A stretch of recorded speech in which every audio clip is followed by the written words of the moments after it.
Hello, this is Professor Hagee, and in this video, I wanted to discuss the science unit lesson that you're going to be doing.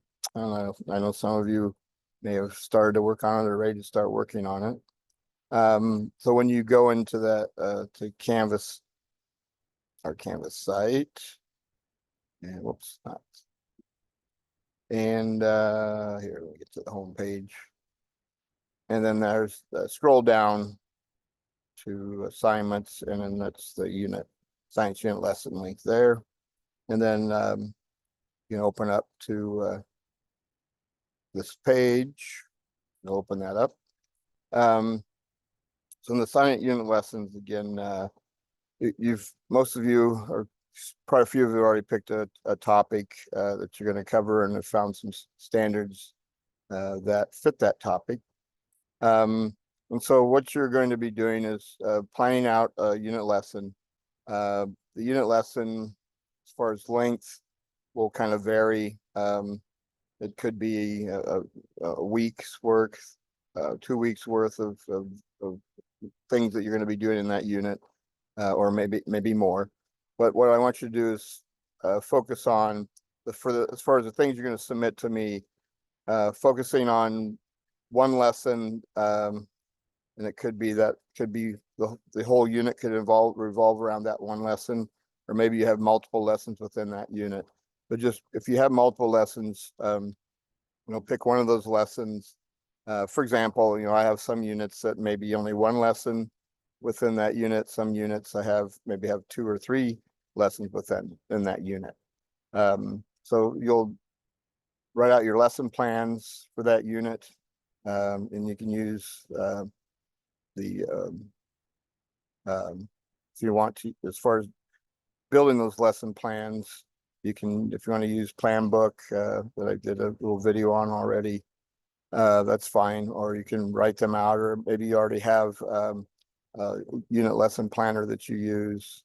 I'm also going to show you here, before we get done, another site that I'm just kind of experimenting with right now called Magic Tools AI. So it's an AI site that does a lot of stuff, and I'll show you that here in a second. But anyway, then what you're going to submit to me will be, besides the lesson plans for that unit, then I want you to focus on one of the lessons.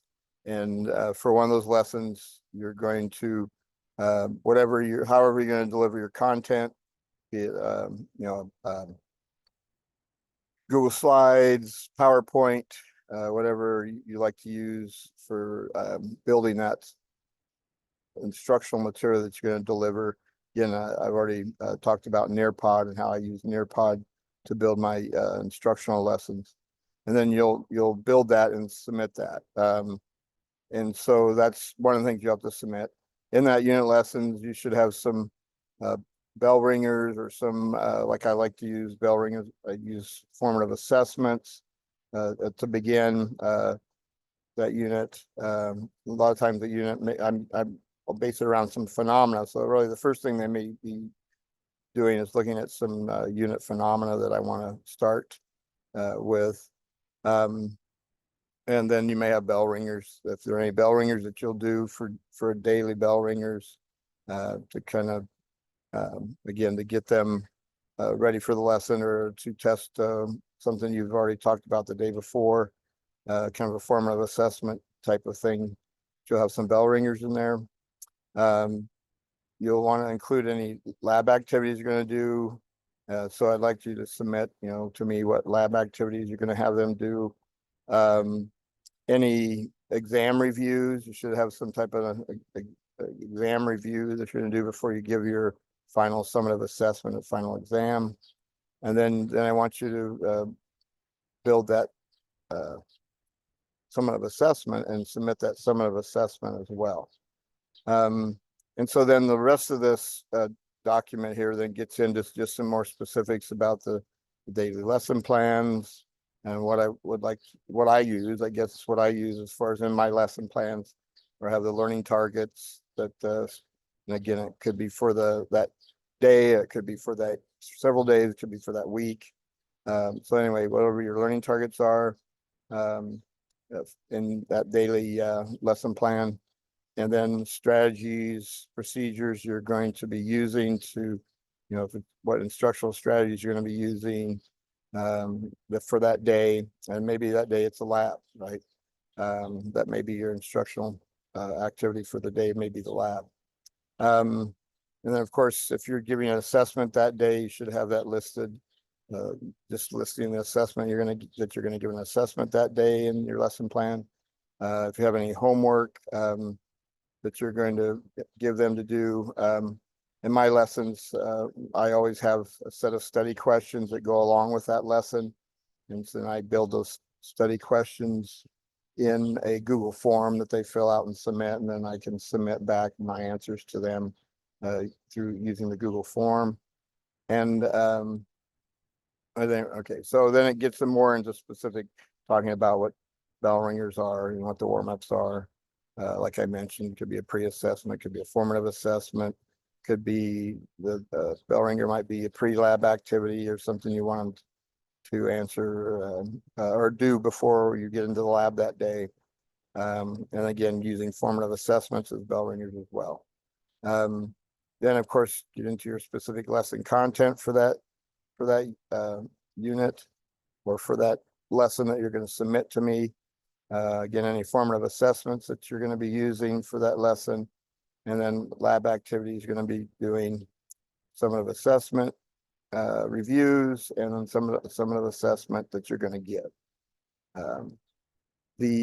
Anyway, so that's kind of the project. When you get into that project too, if again, keep in mind if there's any questions you have, that you need my help on anything, please let me know.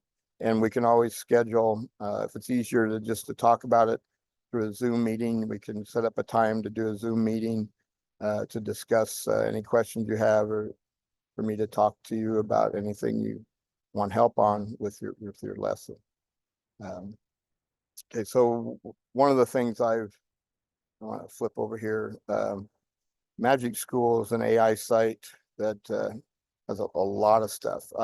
And again, I'm not well versed in it because I'm just starting to use that, experimenting with using that, seeing what all it can do. But there's a free version you can do, and then there's a paid version, which is like $9 a month, that you can do that you can sign up for. The paid version gives you a little more access to some things as far as the lesson building, but it just has a ton of stuff. And what's really cool, and scrolling down here, it has a 5E lesson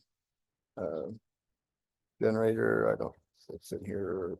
Yeah, so the 5E model lesson plan. It also has a project-based learning lesson plan.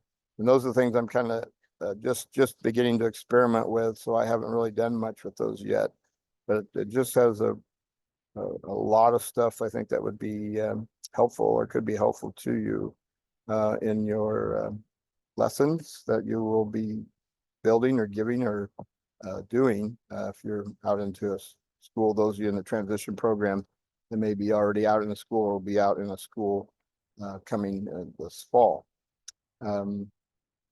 So I don't, again, if you have any specific question, I know some of you have already reached out to me, which is great. So please do that. Don't hesitate to do that. I'm going to be opening up some other things here this week. I also have some other AI site specifically that I use that I have a video that I'll open up this week as well.